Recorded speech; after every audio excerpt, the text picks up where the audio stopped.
Today's episode examines a crime involving a child under the age of 12. Some details are disturbing. Listener discretion is advised.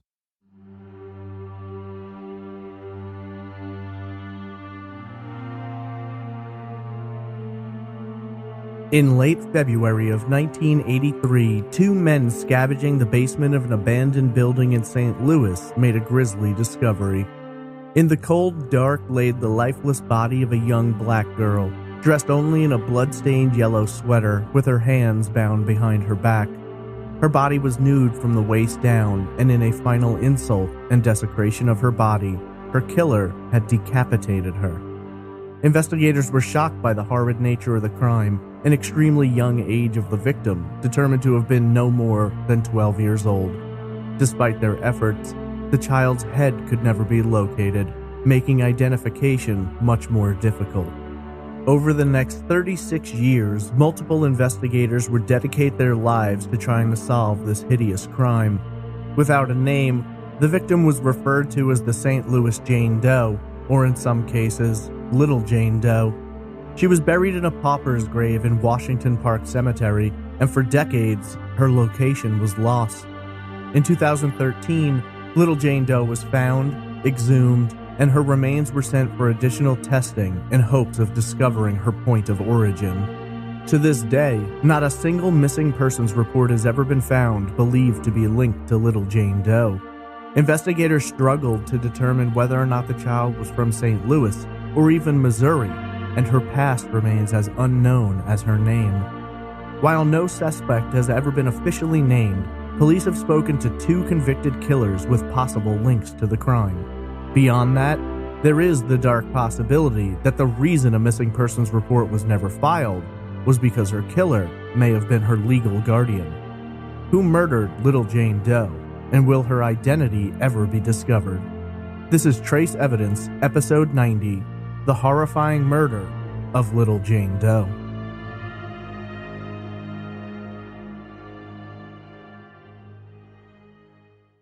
Welcome to Trace Evidence. I'm your host, Stephen Pacheco. Today we examine the horrifying murder of Little Jane Doe. Before getting into the case, just a few notes about the show. Trace Evidence is a weekly true crime podcast focusing on a different unsolved case each week. If you have questions, comments, or case suggestions, email me at traceevidencepod@gmail.com. You can also follow me on Twitter at TraceEvPod, on Instagram at Trace Evidence Podcast, or join the Facebook discussion group simply by searching for Trace Evidence. You can visit the website at trace-evidence.com for full episodes, social media links, merchandise, and more. As a final note, Trace Evidence is a complete one-man operation, so if you'd like to help support the podcast, please visit our Patreon page at patreon.com/traceevidence, where you can gain rewards such as stickers, pins, and other surprises. If Patreon isn't your thing, but you still want to pitch in, there is a PayPal donation button on the website. Today, we look into the terrible murder of an unidentified child victim found in the basement of an abandoned building in St. Louis in 1983. This is Episode 90, The Horrifying Murder of Little Jane Doe.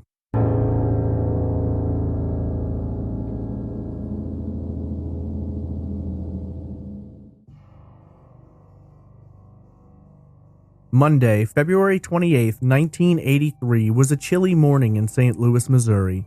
8-mile-per-hour winds swept over the city, and the first sign of daybreak came amidst the clouds of car exhaust and warm breath fogging out in the 30-degree weather. Most citizens that morning were bundled up against the winter cold, though meteorologists had called for a warmer afternoon, with temperatures estimated to reach a high point of 60 degrees. This would produce an unseasonably warm later half to the day, though for two men, they would have an experience that would give them a chill that even the warmest summer day couldn't thaw from their bones. Hamilton Avenue begins near Barrett Brothers Park before traveling west and then south, ending where it connects to Delmar Boulevard in the West End area of town. Along the way, Hamilton cuts through nearly 30 neighborhood roads running from east to west. Clemens Avenue begins at Enright Avenue near Ivory Perry Park. running north before making a sharp turn to the west and ending not far from its intersection with Hamilton. In February of 1983, this particular area was comprised of many brick, Victorian-style homes and apartment buildings, many of which had been previously converted, though by this time, most of the buildings had been abandoned. Broken windows lie concealed behind red boards of wood nailed into place to bar entry, though some glass panes remained intact, granting passers-by a dimly lit view of the interior, the fading memory of years long since past. As a result of the conditions in the area, many of the buildings had been popular targets for squatters and looters. Some would break into these buildings in hopes of escaping the cold evening temperatures, while others would traverse floor after floor in search of anything that might fetch a few dollars or could be used as a quick fix project. The latter was the exact reason that brought two men down into the area that morning in search of a solution. The two men were experiencing issues with their vehicle. In some places, these men have been described as searching through abandoned buildings in hopes of discovering a part they could use to fix a broken timing chain in a car.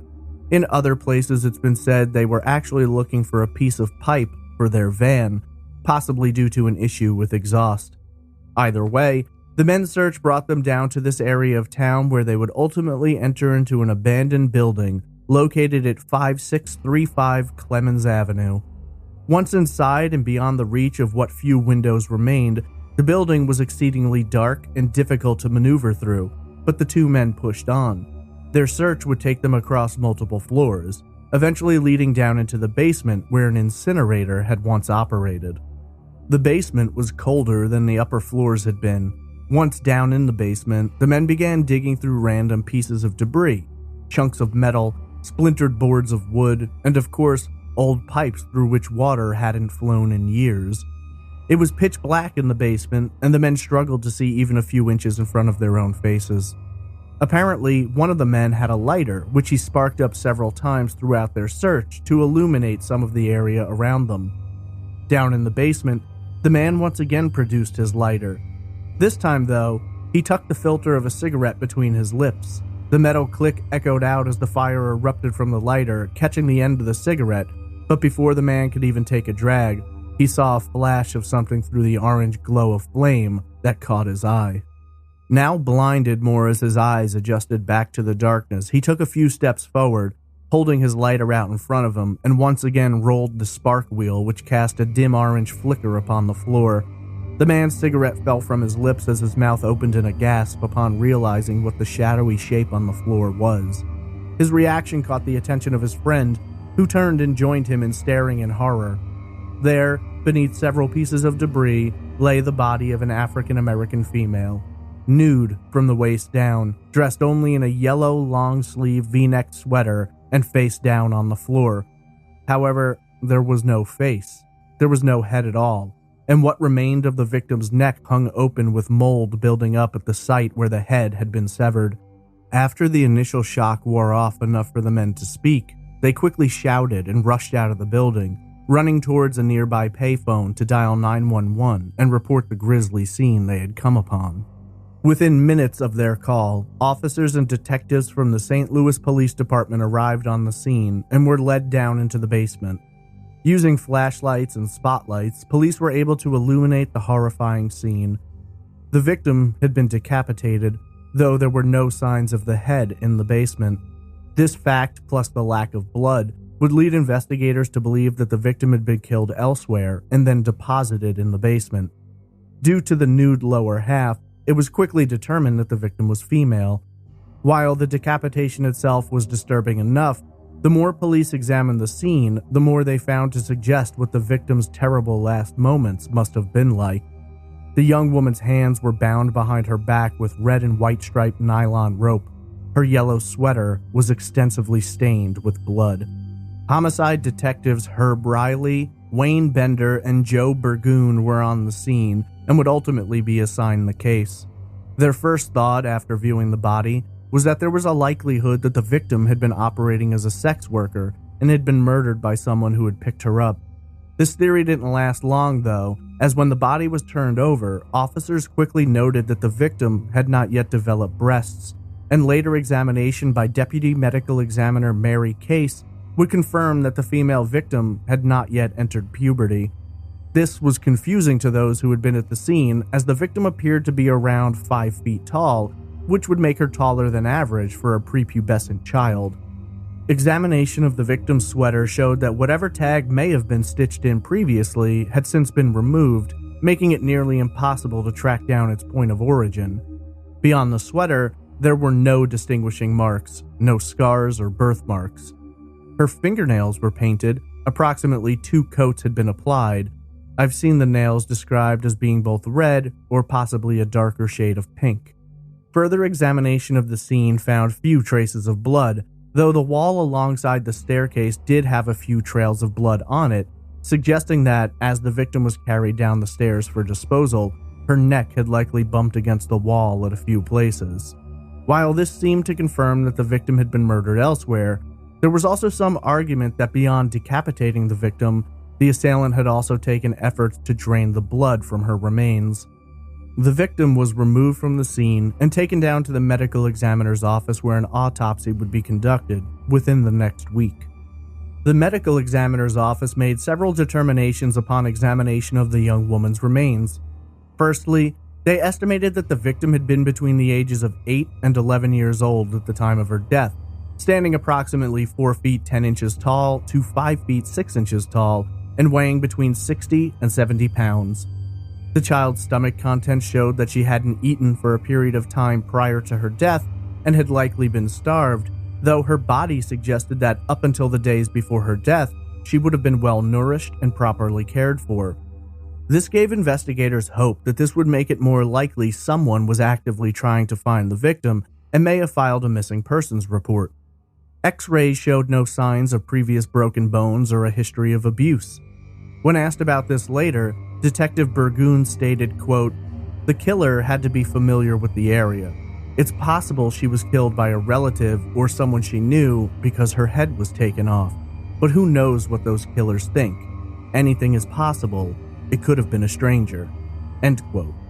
Beyond that, it was determined that the child had been sexually assaulted prior to her death, and the cause of death was determined to have likely been the result of strangulation or suffocation, with the decapitation occurring post-mortem. The medical examiner stated that the victim had likely been murdered less than 5 days before being discovered. The time of death was later confirmed when studies of the mold which had grown over her neck suggested less than 5 days' growth. It was also determined that the victim's head had been removed fairly cleanly and likely by a large, sharp blade, possibly a carving knife. A 16-block search would be conducted in hopes of locating the head, which they believed could be in the area, but this search was unsuccessful. Investigators even had miles of the St. Louis sewer system searched, though this yielded no results either. Her head has never been recovered, making artists' renditions or digital estimations of her facial appearance impossible to construct without a base skull to work with, nor could they examine dental records for comparison. This would make determining the child's identity even more difficult for investigators. According to the Doe Network, an examination later conducted by an anthropologist determined that the child had spina bifida occulta to her sacrum, the most common type of this particular spinal abnormality. The sacrum is a bony structure at the base of the lumbar vertebrae and connects to the pelvis. Spina bifida occulta occurs when one or more of the bones of the spine fail to seal properly, resulting in gaps or small separations in the bone. However, spina bifida occulta is actually more common than one might imagine, with many people not even knowing they have it until it's discovered during an imaging test looking for something else. Because of this, it's believed that the child likely showed no symptoms, and there is a high likelihood that neither the child nor anyone in her life would have known that she had this condition. While investigators initially considered the possibility that the child may have been killed due to an issue revolving around her medical condition, this examination seemed to determine that that was unlikely to be a cause. The child's remains were kept in the medical examiner's office while police attempted to determine her identity. Their first step was to go to local schools in hopes of finding one where they might have a missing child who fit the victim's description. Unfortunately, while this appeared to be a logical step that should have led to results, It only revealed deception and frustration. According to an article by the St. Louis Dispatch, investigators quickly discovered that school records in the area were being falsified. School administrators were essentially gaming the system.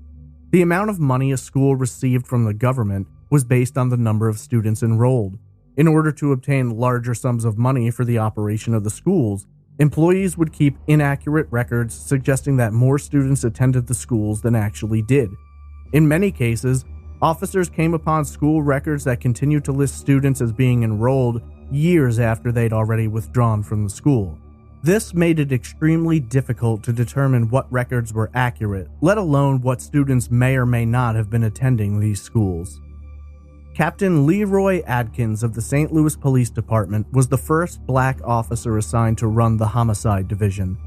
Captain Adkins realized early on that this case was going to be difficult, but it was exceedingly important to solve it as quickly as possible. While the sexual assault and grisly murder of the child was incredibly disturbing, and Adkins wanted desperately to pull the perpetrator off the street, he was also aware of the sensitivity of racial implications. There was little trust between the black community and the St. Louis police, with the common belief being that the department was much more focused on solving cases involving Caucasian victims, whereas other races often found their cases neglected or even ignored. While the historic Brown v. Board of Education ruling officially ended segregated school districts in 1954, the city of St. Louis had been subject to a racially discriminatory system of public and private housing, which, according to the St. Louis Public Radio, quote, made St. Louis one of the most racially segregated metropolitan areas in the country. Out of that grew a network of school district boundaries that, to this day, have divided large numbers of black students in racially separate schools as effectively as any Jim Crow law. End quote. In 1983, the same year the victim was discovered, a federal court mandated that St. Louis and surrounding suburbs participate in desegregation programs, which would see thousands of black students, regardless of the town they lived in, offered the opportunity to be bused to previously predominantly white schools at the expense of the state. While this program worked well, it was also costly, and resulted in a racist backlash from white school districts where some would gather at school fences to protest the court order. This program was only pushed for a few years before the court order was closed after the arguments of local politicians, school board members, and citizens who felt the money being spent was far too much and would result in bankrupting the city. Following the ending of this court order, many of the schools began to revert back to their prior states, with the unofficial segregation continuing. Due to this racial divide between the black community, the predominantly white political leadership, and the view that the St. Louis Police Department didn't care about non-white crimes, there was an incredible gap between the police and the African American community. As a result of this, Captain Adkins was highly aware that black members of the community often did not report crimes to the police, nor did they feel comfortable participating in police investigations, making it a much greater challenge for the department to try and determine the victim's identity and origins. Several community gatherings were held, in which Adkins and other representatives of the department pled with the community to work with them and to contribute to the investigation. In a 1983 St. Louis Dispatch article, Adkins is quoted at one of these gatherings as saying, quote, "Somebody out there knows something. Talk to your neighbors, talk to your friends. Somewhere out there is a mother without a little girl, a brother without a sister, a neighbor without a little girl running up and down the street." End quote. Over the course of the first few months of the investigation, police began to realize the possibility that their victim was not a local. Despite the terrible conditions of the school records, although some did have immaculate records, they managed to determine that there were no young girls fitting the victim's description who were unaccounted for from those schools. Beyond that, an examination of local missing persons reports failed to come up with any report that described a victim matching the Jane Doe's characteristics or the time during which she had been missing. Outside of those records, police also worked to track down the whereabouts of more than 700 young black girls between the ages of 7 and 12 years old who lived in the area at the time and were listed on official documents showing families who had been recipients of welfare. all of those girls were accounted for. In hopes of expanding the reach of their investigation, 15,000 flyers were produced and placed on the doors of homes, in the windows of businesses, and along buildings and fence lines. These flyers, for the first time, referred to the victim as Little Jane Doe. According to the St. Louis Dispatch, investigators also mailed more than 2,000 letters to school administrators in Missouri, as well as the neighboring state of Illinois.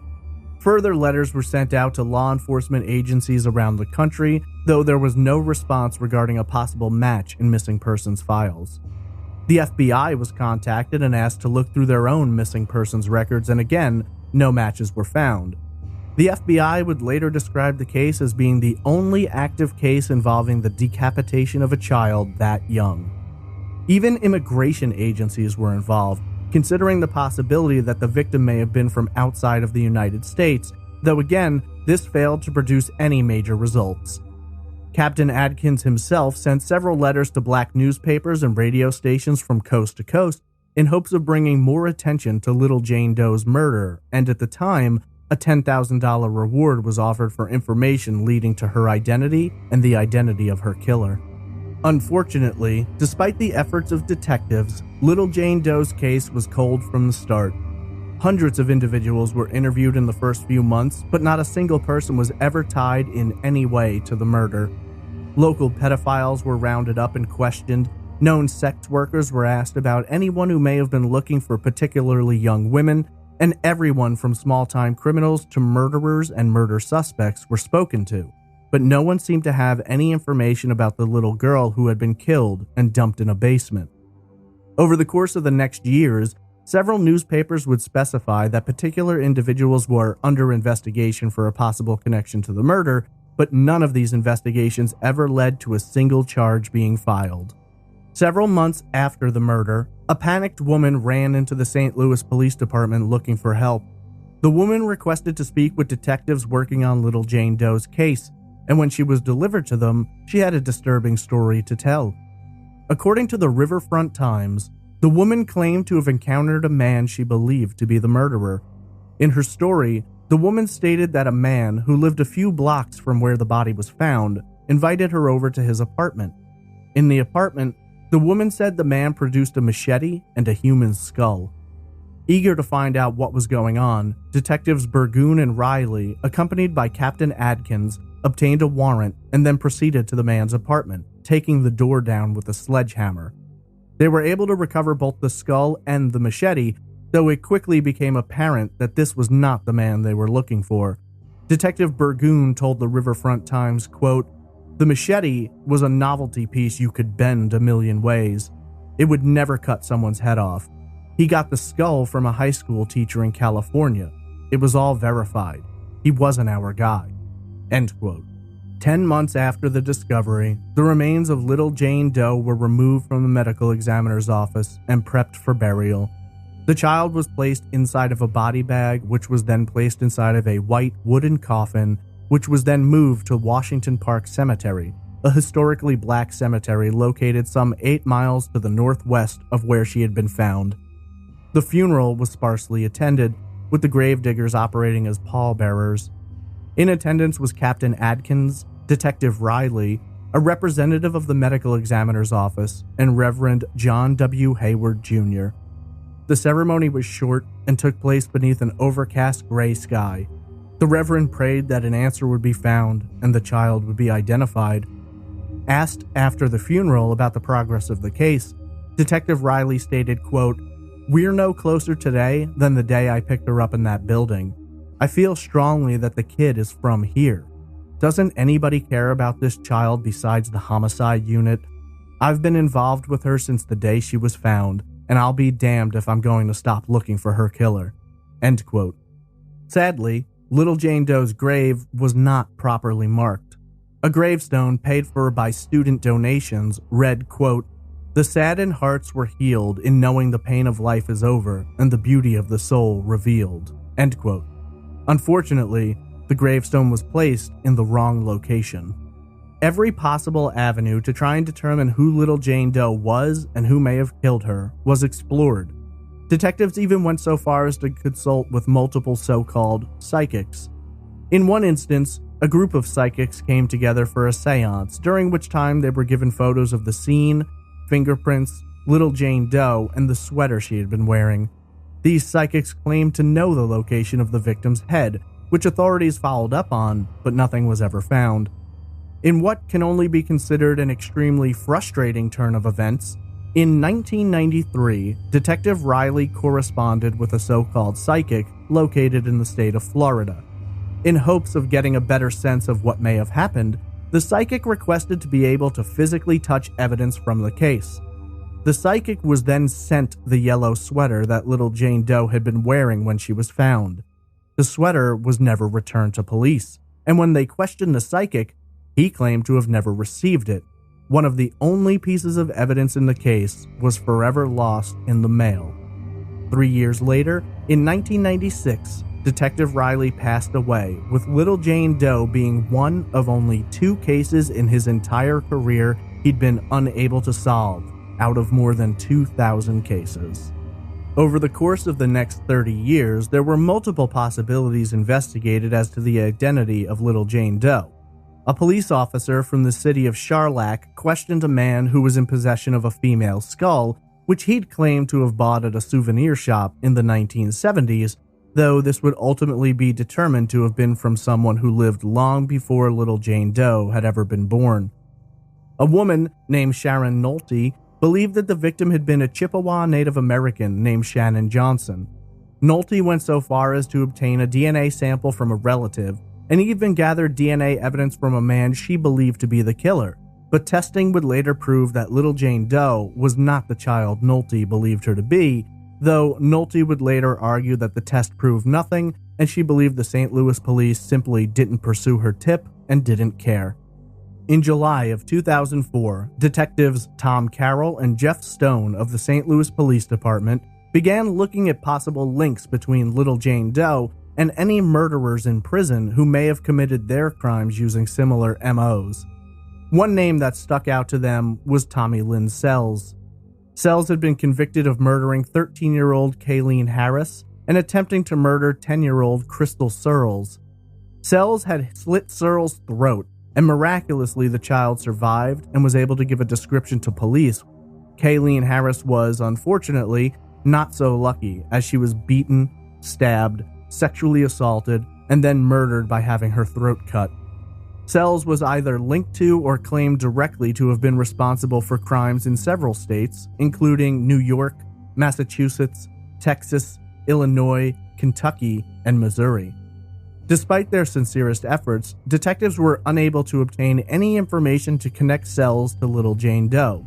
Sells was unspecific in the interview, saying it was possible, but police felt Sells would claim responsibility for any crime put in front of him, if for nothing else, than to bolster his numbers. Sells was executed by lethal injection in April of 2014. Another name which investigators turned their attention to was known killer Vernon Brown, who had operated in both Missouri and Indiana.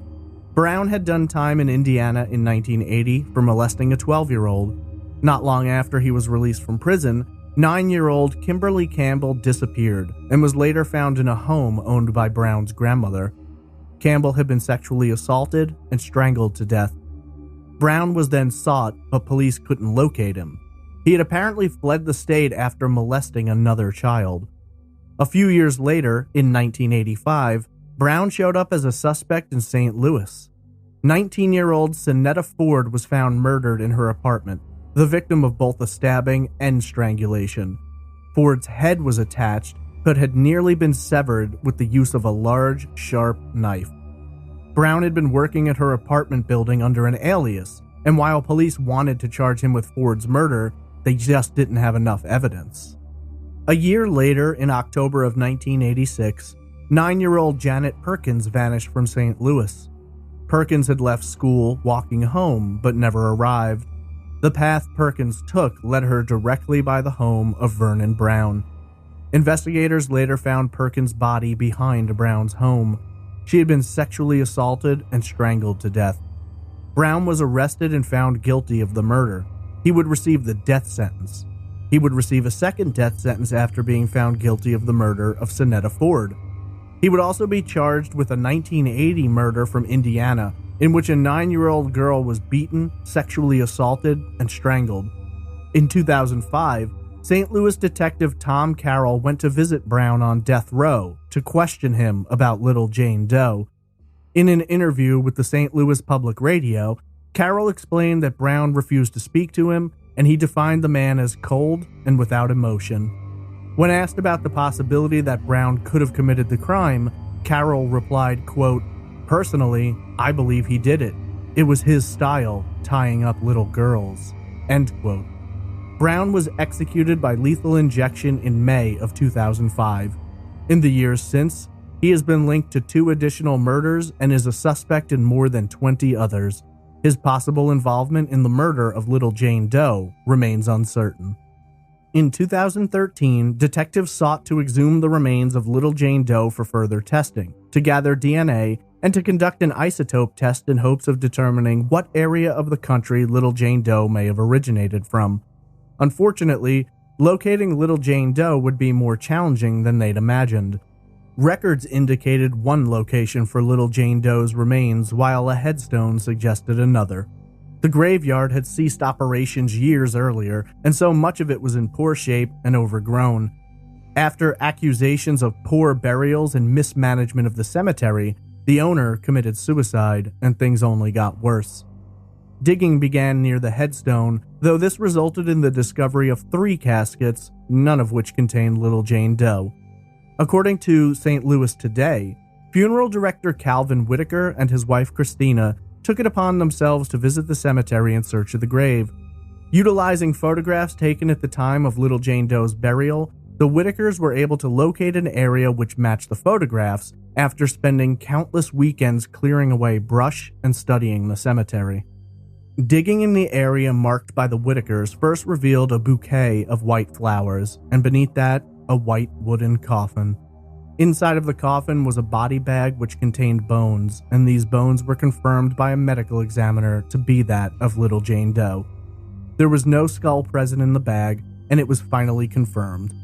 After exhumation, her remains were sent to the University of North Texas and the Smithsonian Institute, conducting both DNA and isotope testing. The stable isotope analysis provided information which suggested that little Jane Doe likely grew up in the southeastern United States, with 10 states being considered possibilities: Florida, Georgia, Texas, Alabama, Arkansas, Tennessee, Louisiana, Mississippi, North and South Carolina. While this is a broad set of possibilities, it is far more narrow than previous information which had investigators wondering whether or not little Jane Doe was even from the country. Once all testing was completed and samples gathered, little Jane Doe's situation was passed on to the Garden of Innocents, a non-profit organization that works to provide proper burials for unclaimed children and infants. The garden itself is in a section of Calvary Cemetery located on West Florissant Road in North St. Louis. Little Jane Doe was reburied in this garden, and at the time of her burial given the name Precious Hope. This time, her funeral and burial were attended by more than 50 individuals, from law enforcement to locals who wanted to be there for the nameless child. Her former wooden casket was replaced with a white metal one, adorned on the 4 corners by brass angels. The funeral service lasted an hour, and included a church choir and the playing of bagpipes. The names of all the children buried in the Garden of Innocents are inscribed on a granite marker, with little Jane Doe being under the name Precious Hope. St. Louis detective Dan Fox, who took over as lead investigator, attended the funeral both to be there for Hope, but also to scan the crowd, wondering if it were possible that the person who took her life may have attended. Retired Detective Joe Burgoon also attended and parroted Fox's thoughts, telling St. Louis Today, quote, "You know what they say, sometimes they return to the crime," end quote. To this day, visitors arrive at Calvary Cemetery to pay their respects to Hope. One particular visitor, posting under the name Worry-Free Philly, wrote about her experience on TripAdvisor, saying, quote, "As I walked around the well-known famous folks, all I could think of was Precious Hope. Her story moved me in a way that I can't explain," end quote. The cemetery boasts such notable people as Tennessee Williams, Dred Scott, and William Tecumseh Sherman. In the 36 years since Precious Hope was found, little if any new information has been discovered to shine light on who she is, what her life was like, and who made the grisly choice to assault, murder, and decapitate the child. In all of that time, only 3 theories have ever been entertained with a degree of possibility.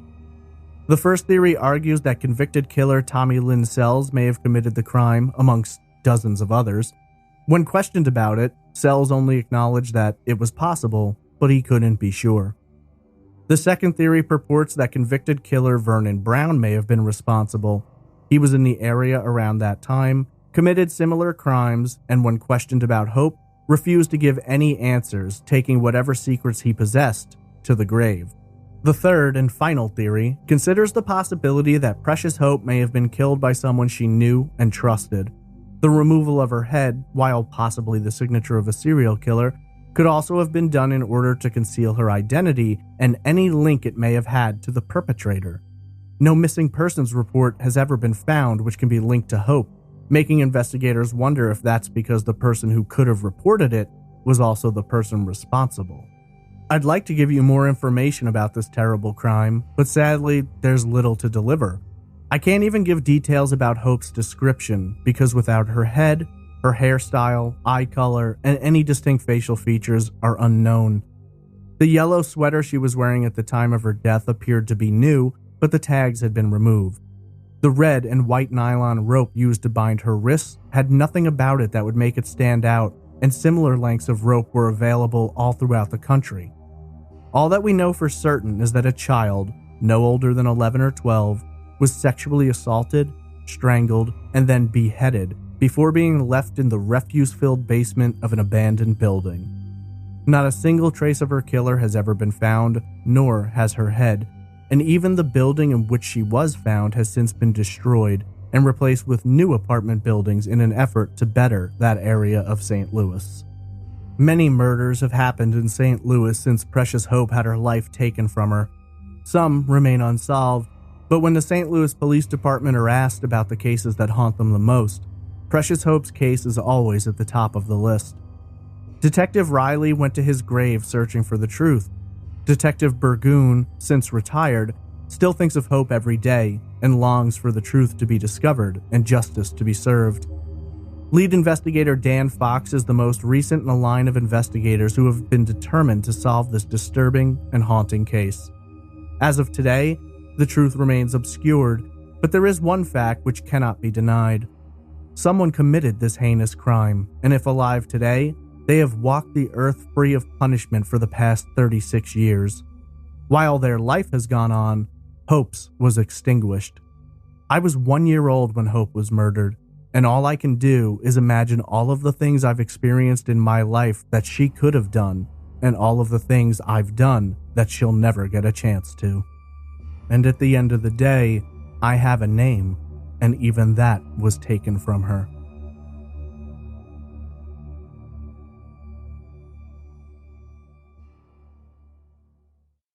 Child cases are tough. Doe cases are tough. Child doe cases are extremely tough. The murder of a child is something I'll never understand.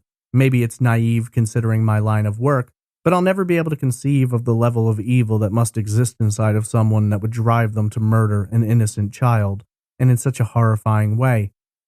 I'd been asked a lot recently if I'd be doing any more doe cases, and while I planned on doing some, I wasn't sure which one. There are sadly far too many to choose from. However, I was reading about Precious Hope not long ago and made the decision that if I were going to do another doe case anytime soon, it had to be hers. I couldn't tell you what it was that just spoke to me about this particular case during the selection process, but I felt compelled. It was just so overwhelmingly sad, and there's a part of me that's very much drawn to the sadness and pain of an unidentified victim, especially a child. I can't begin to imagine the pain a parent must feel when their child is gone. Whether that's due to an abduction, a murder, an accident, or even an illness, the loss of a child is something that no one ever grows to accept or get past. A parent may be able to continue on, to transform their pain and grief into something positive for the community or other parents, but they're never going to forget or stop trying to find out what happened. How is it possible that we have a case of a young girl who's murdered, left in a basement, and there's never been a connection made to someone who may have been looking for her? It's so strange. Now, there is the possibility that someone out there reported her as a missing child, but if that's the case, no one's yet made that connection. There is, of course, the other possibility that whoever murdered Precious Hope was the same person who would be responsible for filing that missing persons report.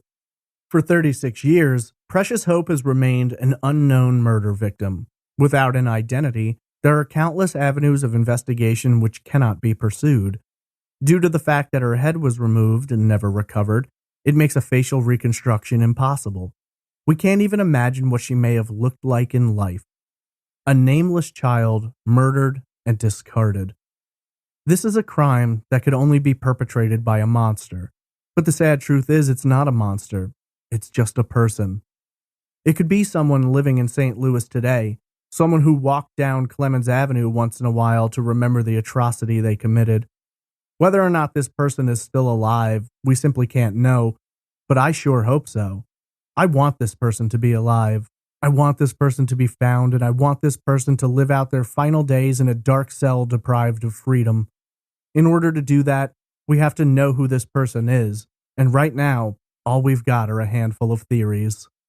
The first theory looks at convicted killer Tommy Lynn Sells.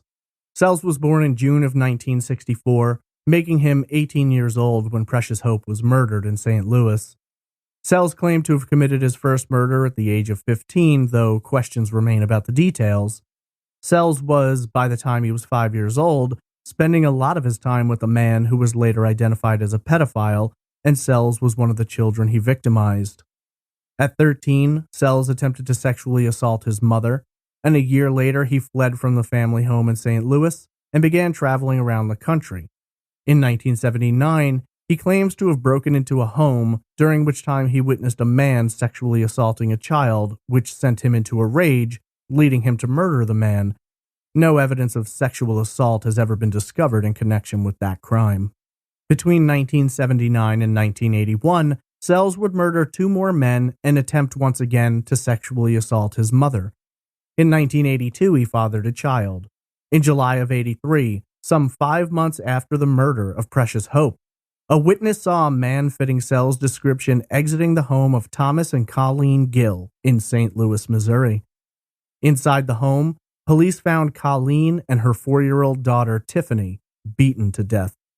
2 years later, Sells was working at a carnival in Forsyth, Missouri, some 250 miles to the southwest of St. Louis.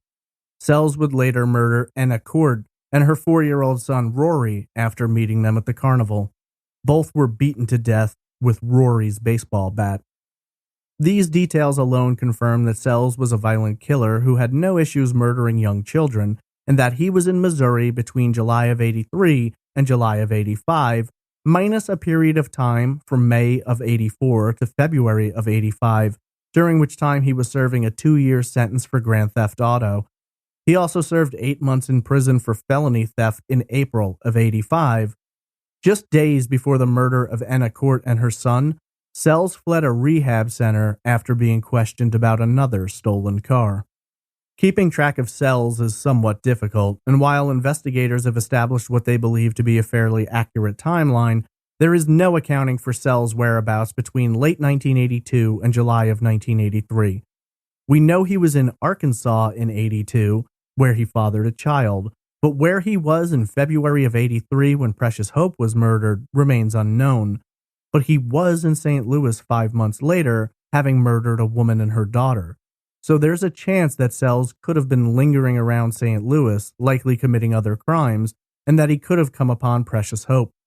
Sells, however, did sometimes commit post-mortem mutilation of victims' remains, and when asked directly about the murder of Precious Hope, he claimed to have murdered a black female in St. Louis around that time, though he was unable to give details that seemed to fit with this case, and there's never been anything to conclusively link him to Precious Hope. The fact of the matter is, this is a sick and disturbed individual, qualified as a thrill killer, who had experienced sexual trauma in his childhood, which seemed to bleed over into his murders. I wasn't able to find anything which showed that Sells ever decapitated a victim before and took the head elsewhere, but there is a history of him tying up victims, though for the most part, he tended to leave victims in the locations where he murdered them, unless it was outdoors, in which case he often disposed of the body elsewhere. This could have happened with Precious Hope. Ultimately, we can't know for sure if Sells is the man responsible for the murder of Precious Hope. It's a possibility that can't be ruled out, but it cannot be proven either. Honestly, when you look at Sells, it's not hard to imagine this is the type of person who would have no problem sexually assaulting and then murdering a young child. Whether or not the murder will ever be tied to him is unknown, though it seems highly unlikely given the utter lack of evidence from Precious Hope's murder. Also, for many, they consider it strange that Sells could have committed this murder, but no one in St. Louis reported Hope missing, nor did anyone come forward after she was found, leading investigators to question whether or not she was from the area. For the most part, law enforcement consider Sells a possibility, but do not believe he is the most likely.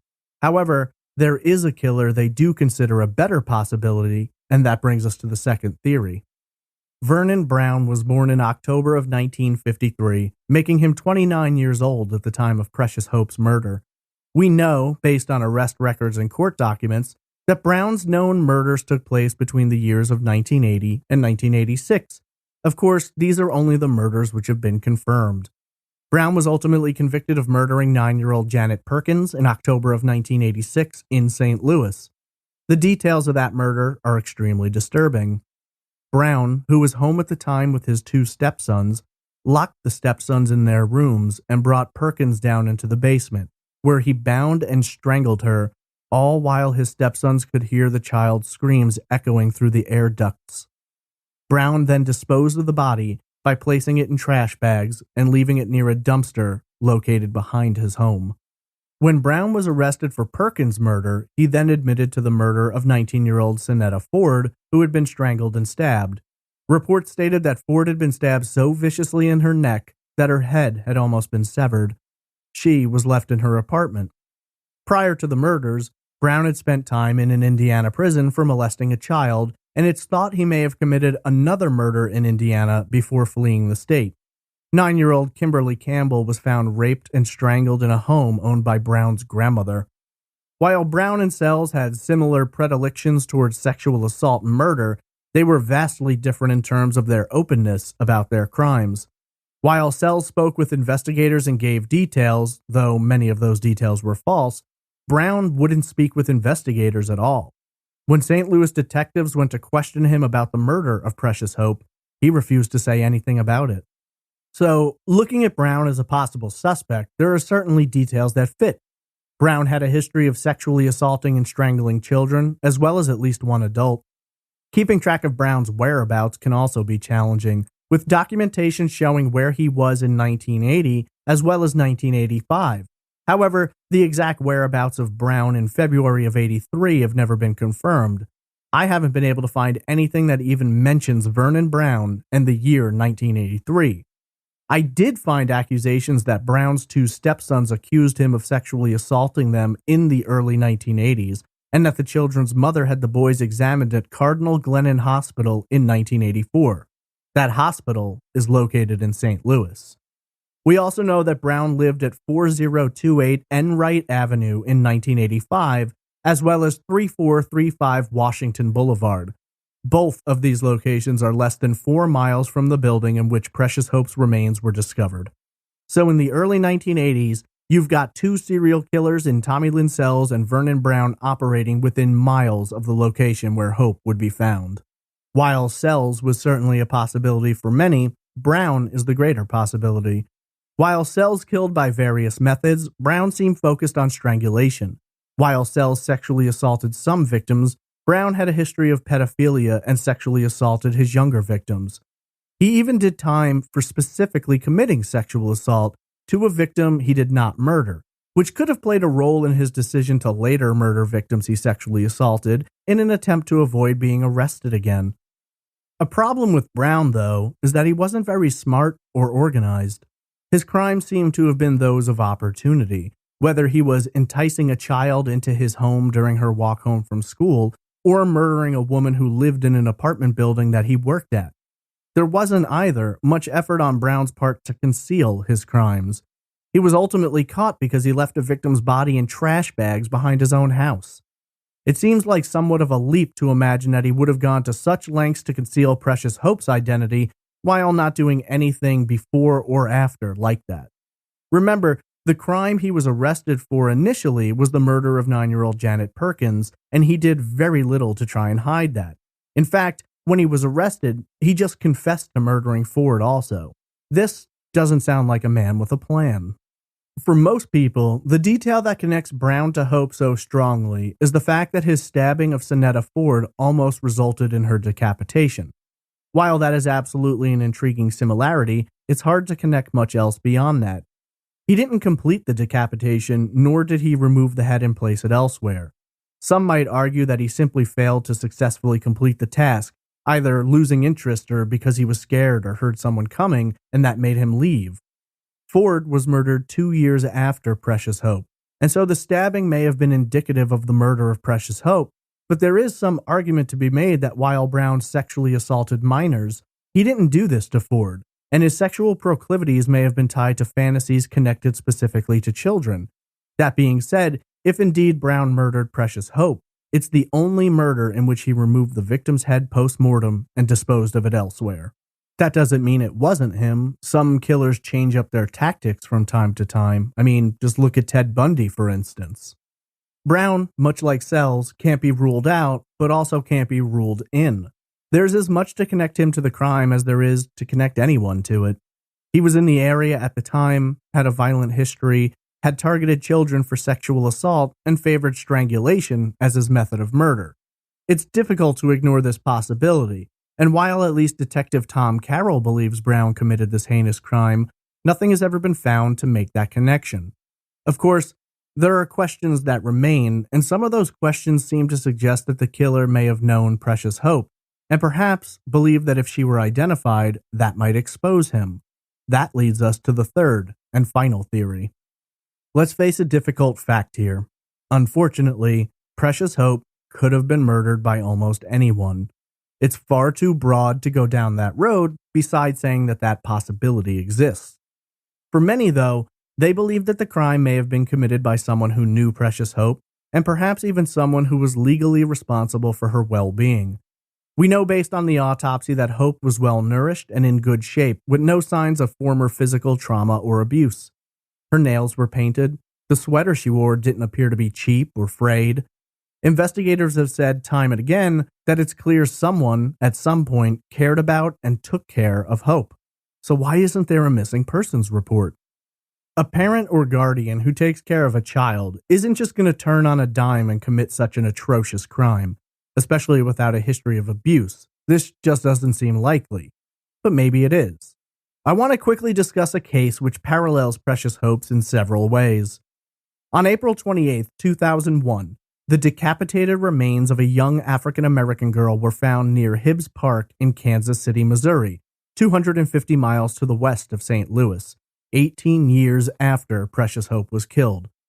3 days later, on May 1st, the unidentified victim's head was found wrapped in a trash bag about 200 yards from where the body had been found.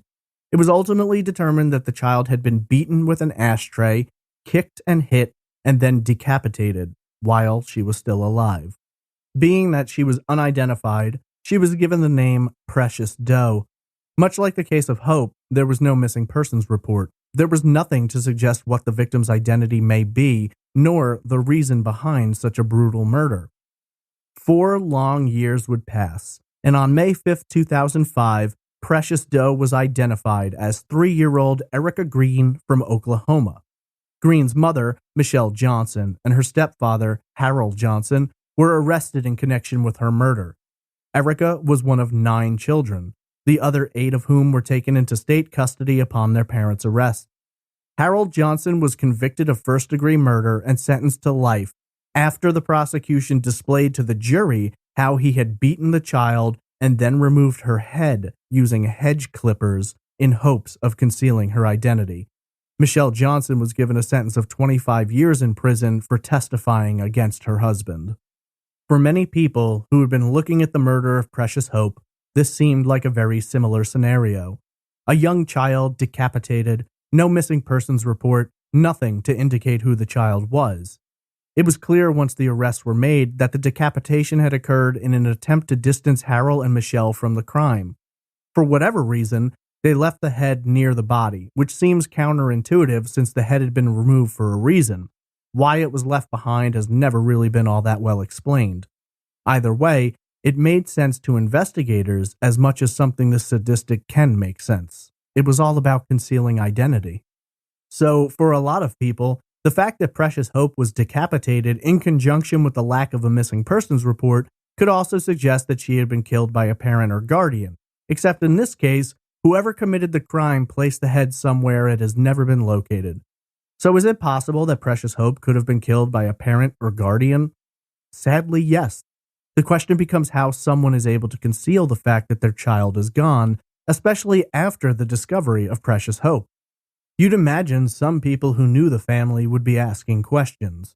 Imagine your neighbor has a child, and then you never see that child again, and a body is discovered later of a child of the same age. It seems difficult not to make that connection. However, we also have to look at the situation with Erica Green. Her parents drove from Oklahoma to Kansas City to dispose of her remains in hopes of distancing themselves further. That certainly could have happened here. We know from the isotope testing that Precious Hope may have been from any number of states, none of which are Missouri, depending upon the accuracy of the isotope test. Assuming it's accurate, that confirms investigators' beliefs that Precious Hope was not a local. The question becomes, what if she was a local, but a new local? If you're living in one state and you move away, the people in the state you knew know your daughter. If during that move you murder that daughter and dispose of her remains when you arrive in your new town, no one is going to know you had a daughter, so no one's going to ask questions. That certainly could have happened here, whether that new town was St. Louis, another city in Missouri, or somewhere else along the way. The problem I have with the idea that this could have been from someone outside of St. Louis is that her remains were found in the basement of an abandoned building.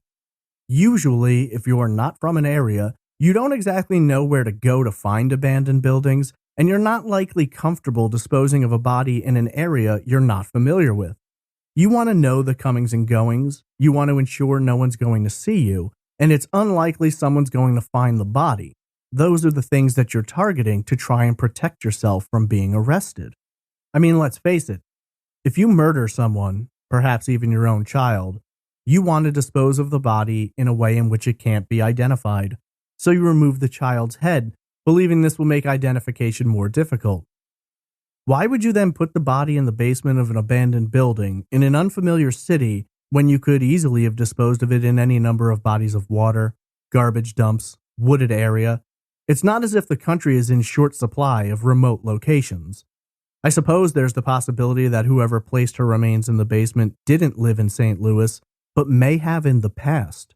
This may have been an area they were familiar with. I could see that being a possibility. The problem with this being apparent, at least in my eyes, is twofold. No history of physical abuse, but we know the victim was sexually abused. Now, I'm sure there are messed up parents out there who don't beat their children but do sexually assault them. I suppose that could be the case here. We really have no way of knowing whether or not this was the first time that Hope was sexually abused. I guess you'd have to wonder what led to this child being murdered. Assuming the child is with a parent or parents who are sexually abusing her, but otherwise doing what is necessary to take care of her, what pushed things over the edge? That's an answer we may never have, unfortunately. There is, of course, a few possibilities. Hope's parents could have died, leaving her in the custody of someone else. If that someone else committed this crime inside of a certain window of time, maybe no one would notice. Or maybe this person was visiting another city and then took Precious Hope back to his home of St. Louis, where no one was the wiser that he or she had a child, and then committed this crime for whatever particular reason insane people do things like this. There's also the possibility that one or both of Hope's parents could have been some kind of an addict or in some kind of debt, at which time the child was taken as payment or sold off for drug money, But that would seem to contrast with the idea of her being well nourished and taken care of. The fact is, there's a lot of possibilities here. A parent, a friend, a neighbor, someone who was able to get their hands on this child either without a report being filed or her absence being noticed. Precious Hope was somewhere between 8 and 12 years old, and assuming that her life was somewhat normal prior to the horrifying events that led to her murder, somewhere there's a record of this child's birth, attendance at school, something. There's the possibility that a report was filed and has never been matched up. There's also the possibility that she was murdered by a parent or guardian who did not file a report. I'd be interested in knowing about suicides which took place within a week or two of Hope's murder in the St. Louis area. If you're dealing with someone who may have been suffering from a drug issue or mental health issue, then it wouldn't surprise me if after a crime such as this, if indeed conducted by a parent or guardian, that the killer may have taken his own life. Sadly, though, while the parents or guardians are absolutely a possibility, much as is the case with Sells and Brown, we simply don't have enough information to know anything for sure. Precious Hope was murdered 36 years ago, sexually assaulted, decapitated, and left in the basement of an abandoned building which is no longer there. The investigators who worked her case from the first day have since retired or passed away. Her case continues to be investigated, but at this point, authorities have hit a wall. Hopefully, new technologies will open doors to further possibilities. Her exhumation and the gathering of mitochondrial DNA along with isotope testing does bring things further along, and while not too specifically, they have now narrowed some of the possibilities in terms of her point of origin. Someone out there is missing a child. Someone had a daughter, spent at least 8 years raising and taking care of her, and then she was gone. Whether someone abducted her, a parent committed the crime, or a trusted friend was involved, we don't know, but someone should have noticed this child wasn't there anymore. Certainly someone could have lied. She went to live with her mother, or she went to live with her father, or grandparents, or whatever the case may be. Frankly, if you were around in 1983 and you knew anyone who had a black little girl, and all of a sudden that little girl wasn't around anymore, it might not hurt to at least give the St. Louis police a call or drop an email. You never know what information you could have that could lead to a solution to any number of unsolved cases out there. We're talking about a child who was assaulted, murdered, decapitated, and left in a basement like refuse. Take the chance, send an email, make a call. Something that takes 5 minutes out of your day could solve a mystery that has haunted a city for nearly 40 years. Without further information, new technologies allowing the discovery of an identity, or someone placing a call or directly coming forward with details, sadly, the murder of Precious Hope will remain open, unsolved, and growing cold.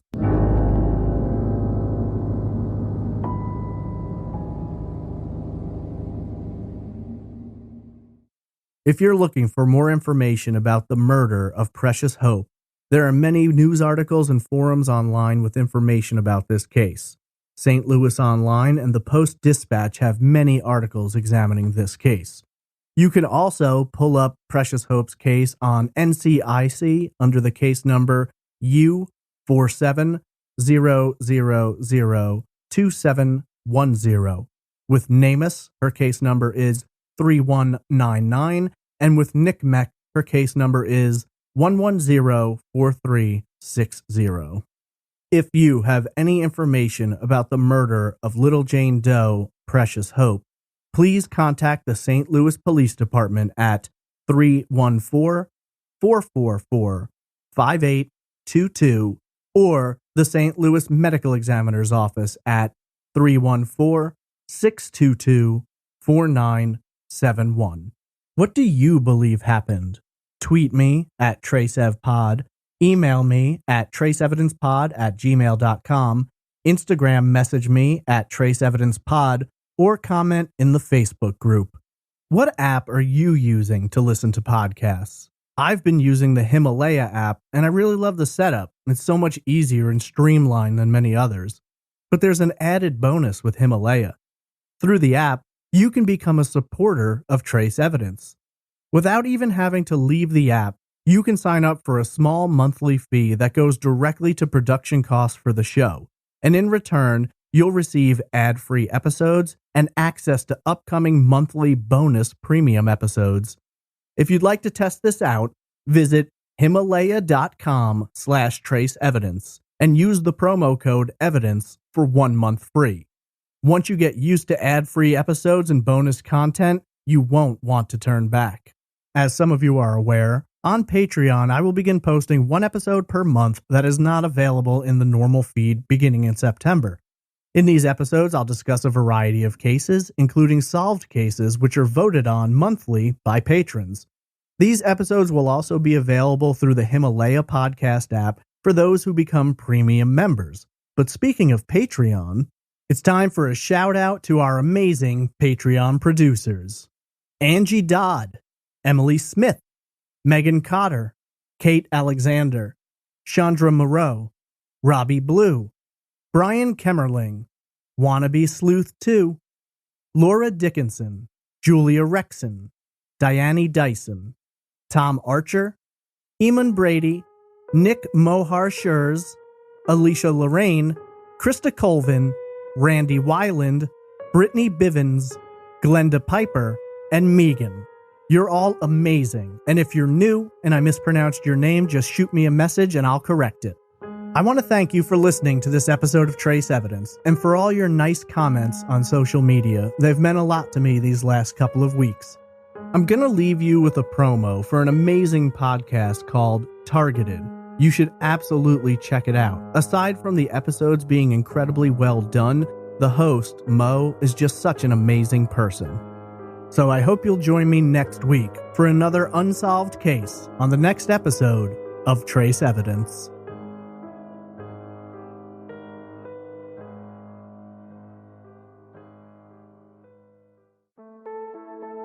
Welcome to Targeted, True Crime, Domestic Violence.